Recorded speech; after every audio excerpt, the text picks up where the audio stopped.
Hello everyone, Assalamu alaikum. Myself is Fahina Maqsood. I am an ACCA mentor. आज हम chapter number 1 को ही continue करेंगे और हमारा टॉपिक है पेटी cash. It refers to the amount used to pay for small expenses of a company for which issuing a check seems unreasonable. पेटी cash जो है वो स्मॉल एक्सपेंसेस होती हैं जिनके लिए हमें चेक इशू करना बहुत ही अनरीजनेबल लगता है. These are very small expenses like postage. आपने कंपनी पर्पस के लिए कोई कुरियर करवाना है, उसके लिए पोस्टेज के जो कॉस्ट है, these are very small expenses, तो ये आप पेटी कैश के थ्रू पेमेंट कर देंगे. स्टेशनरी, ऑफिस यूज के लिए आपने बॉल पेन्स बाय करने हैं, आपने कह लें कि नोटबुक्स बाय करनी है फॉर ऑफिस यूज, आपने एम्प्लॉय के टी बिल्स जो है, these are also very small expenses. तो ये सारी पेमेंट्स जो है, टैक्सी फेयर्स लाइक आपने बिजनेस ट्रैवलिंग करनी है और उसके लिए जो आपने टैक्सी का जो फेयर पे किया है, आप किसी क्लाइंट से मीटिंग करने के लिए जा रहे हैं या आपका कोई कंपनी का कोई एम्प्लॉय वो मीटिंग करने के लिए जा रहा है एम्प्लॉय से, सॉरी क्लाइंट से, तो उसके लिए जो टैक्सी का फेयर जो उसने पे किया है, this is also very small expense. इससे भी हम पेटी कैश में कैटेगराइज करेंगे.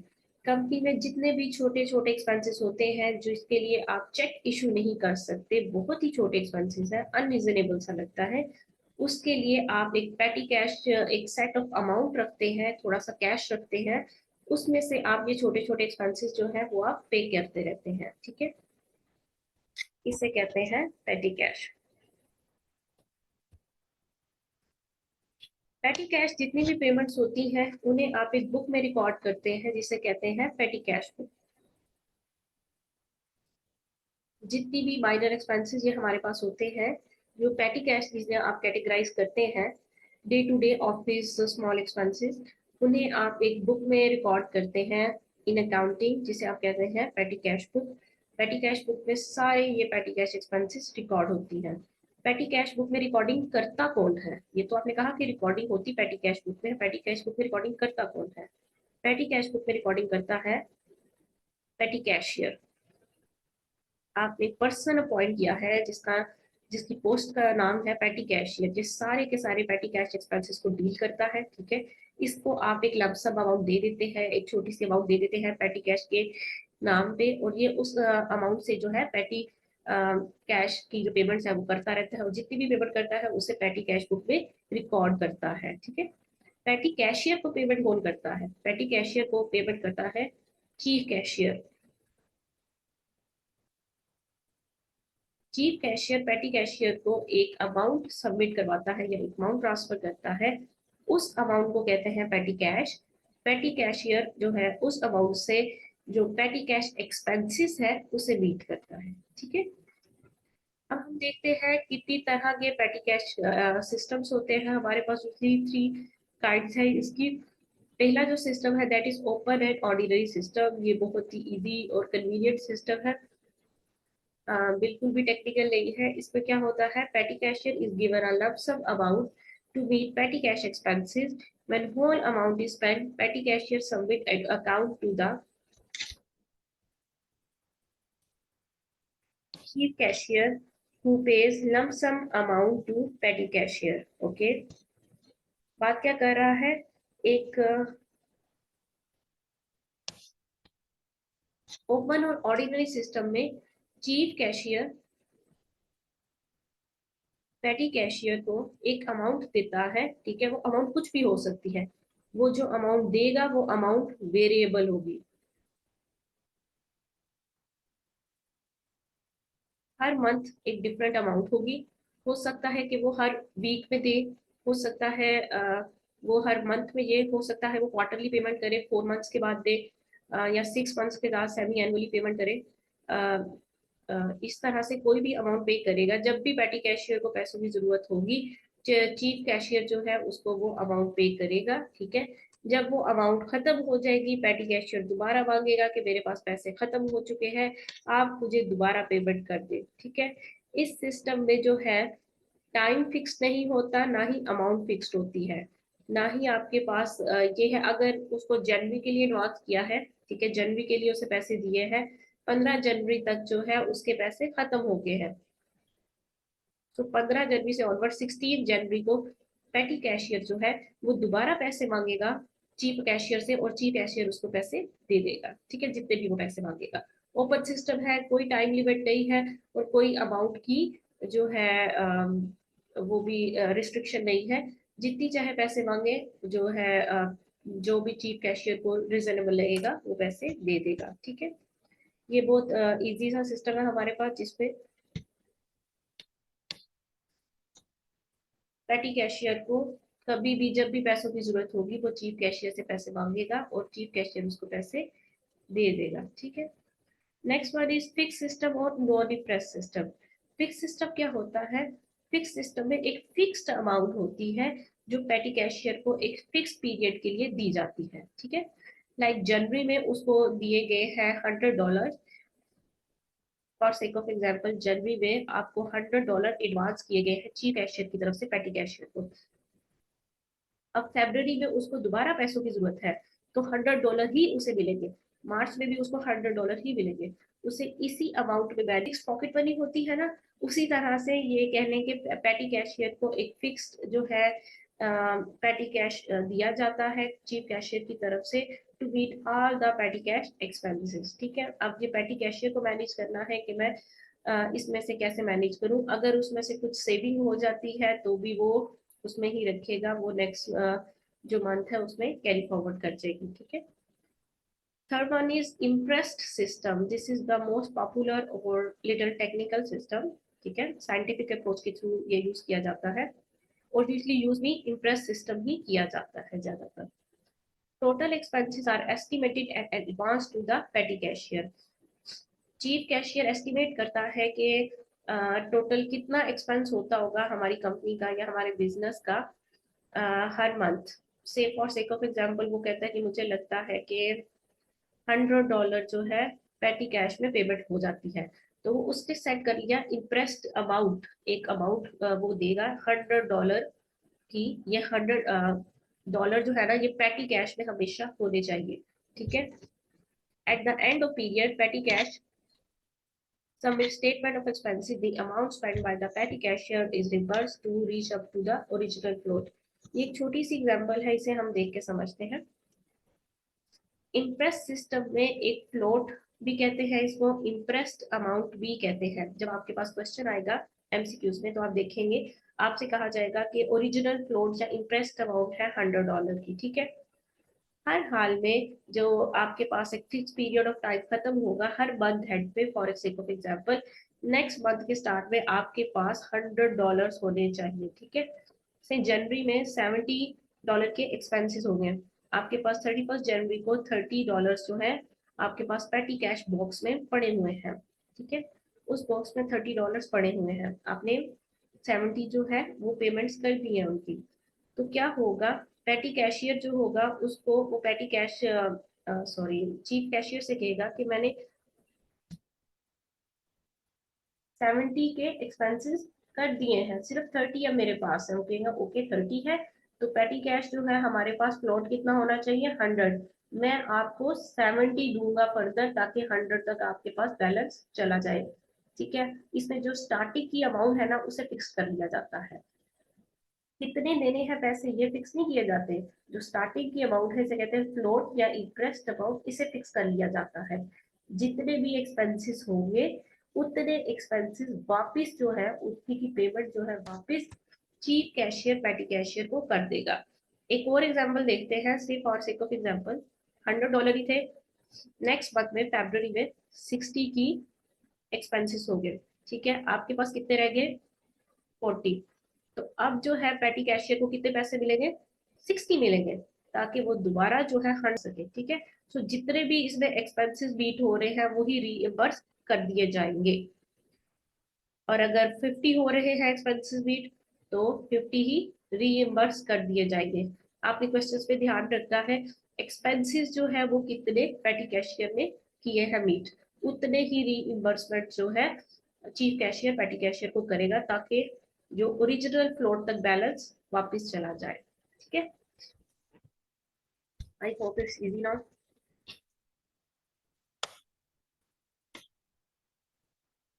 तो हमारे पास यही है, पेटी कैश में से एमसीक्यूज आते हैं और यूजली वो एमसीक्यूज जो होते हैं इम्प्रेस्ड सिस्टम, जो हमारे पास जो थर्ड टाइप है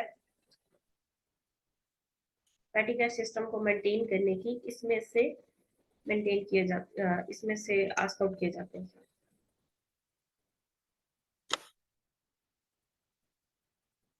नेक्स्ट हमारे पास है पेरोल क्या होता है। बिजनेसेस पे employees for the work they do for employees. Okay, employees को पेमेंट मिलती है, किस लिए मिलती है? क्योंकि वो एम्प्लॉयर्स के लिए काम करते हैं। एम्प्लॉयज एम्प्लॉयर्स के लिए काम करते हैं और उसके रिटर्न में उनको कुछ ना कुछ पेमेंट मिलती है। पूरा मंथ या पूरा वीक वो काम करते हैं और उनको उनके रिटर्न में पेमेंट मिलती है। वो पेमेंट दो तरह से कैटेगराइज की जाती है, वेजिस एंड सैलरीज के नाम पे। वेजिस क्या होती है? जो डेली, ऑरली और वीकली पेड एम्प्लॉयज को दी जाती है। एम्प्लॉयज को डिफरेंट तरह से पेमेंट्स की जाती है, ठीक है। सैलरीज होती है फिक्स्ड, आपको सैलरी मिलती है हर मंथ एंड पे, ठीक है।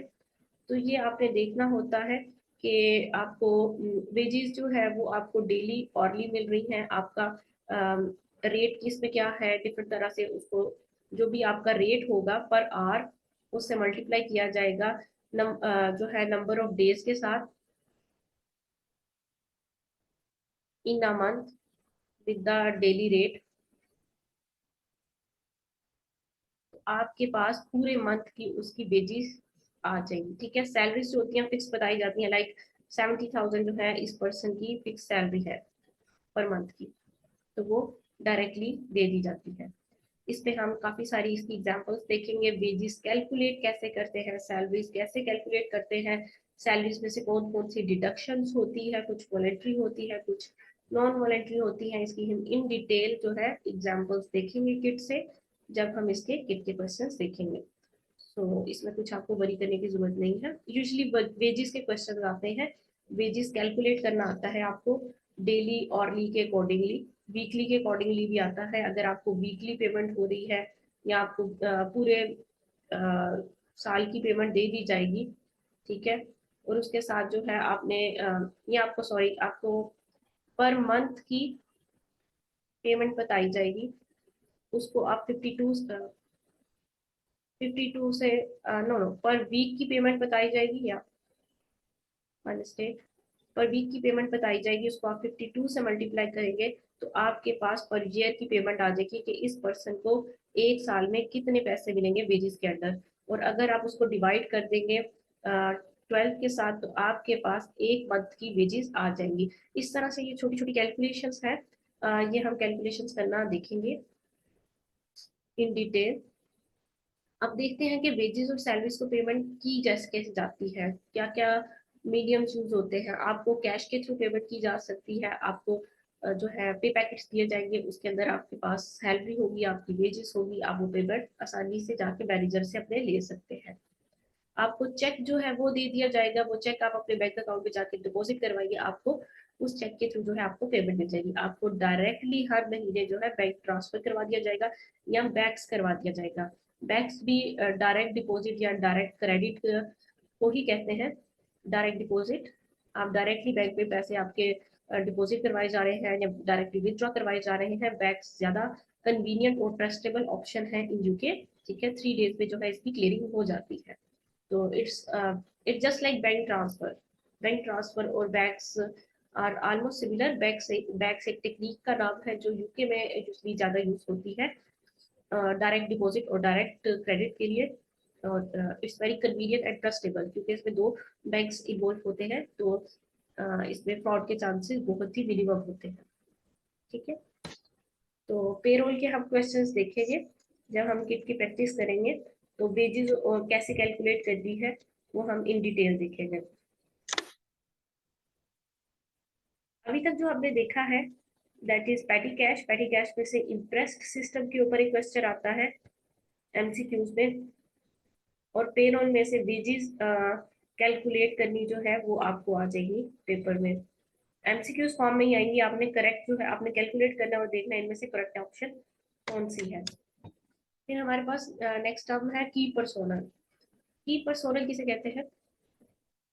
जो भी लोग कंट्रोलिंग पोजीशन पे होते हैं किसी भी डिपार्टमेंट में, उन्हें हम कहते हैं की personnel. For sake of example, purchase manager जो है वो की पर्सोनल है, इसके पास एक डिसीजन मेकिंग अथॉरिटी है। गुड्स परचेज करनी है, क्या क्वांटिटी होनी चाहिए, किससे परचेज करनी है, कौन हमारा सप्लायर होना चाहिए, किस रेट पे बाय करना है, हमारा हमें कौन सी ऑफर जो है वो हम गेन कर सकते हैं, ये सारी चीजें कौन डिसाइड कर रहा है? परचेज मैनेजर डिसाइड कर रहा है। ठीक है, तो परचेज मैनेजर के पास डिसीजन मेकिंग अथॉरिटी होती है, क्या परचेज करना है, किससे परचेज करना है, किस रेट पे परचेज करना है, ये सारी चीजें जो है वो परचेज मैनेजर इंश्योर करता है। नेक्स्ट हमारे पास है सेल्स मैनेजर। सेल्स मैनेजर भी सेल्स डिपार्टमेंट का हेड होता है। ठीक है, सेल्स मैनेजर जो है ये भी इंश्योर कर रहा होता है किस क्वांटिटी में हमने चीज़ों को सेल करना है, कौन सा एरिया है हमने जहाँ पे चीज़ों को सेल किया जाएगा, हमारे कस्टमर्स कौन होंगे, हम ऑनलाइन सेलिंग करेंगे या हम फिजिकली अपने प्रोडक्ट को किसी स्टोर के थ्रू सेल करेंगे। ये डिफरेंट चीज़ें जो है सेल्स मैनेजर डिसाइड कर रहा होता है सेल्स से रिलेटेड। ठीक है, तो परचेज मैनेजर, सेल्स मैनेजर, ये सब लोग जो है ये की पर्सोना जो होते हैं, जिनके पास कंट्रोलिंग अथॉरिटीज होती है, जिनके पास डिसीजन मेकिंग पावर होती है, वो हमारे लिए उस ऑर्गेनाइजेशन में की पर्सोनल कहे जाएंगे। ठीक है,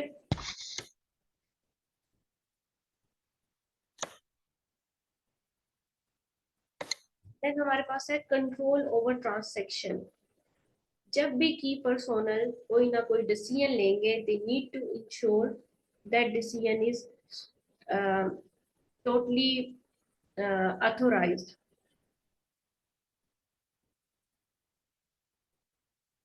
जब भी कोई डिसीजन लिया जाएगा, वो डिसीजन जो है की पर्सोनल उसको अथोराइज करेंगे। लाइक कुछ आपने प्रोडक्ट्स को परचेज करना है, परचेज करने की पावर किसके पास है? Purchase manager. परचेज मैनेजर से आस्क आउट किया जाएगा। परचेज रेक्विजिशन नोट एक होता है, वो हम डिटेल में आगे पढ़ेंगे। वो कहा जाएगा कि हम चीजों को खरीदना चाहते हैं, परचेज डिपार्टमेंट जो है उसको अथोराइज करेगा कि हाँ जेन्युइन नीड है, ये जो रॉ मटेरियल है इसकी ऑर्गेनाइजेशन में जरूरत है, हमें इसे बाय करना चाहिए। जो भी चीज हम बाय करेंगे उसकी जेन्युइन नीड होनी चाहिए ऑर्गेनाइजेशन में।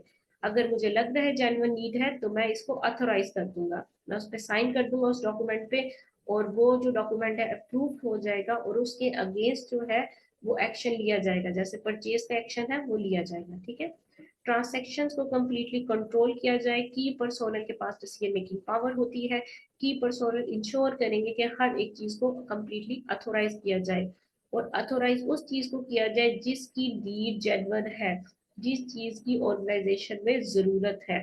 ठीक है, ये आपने इंश्योर करवाना है एज अ की पर्सोना।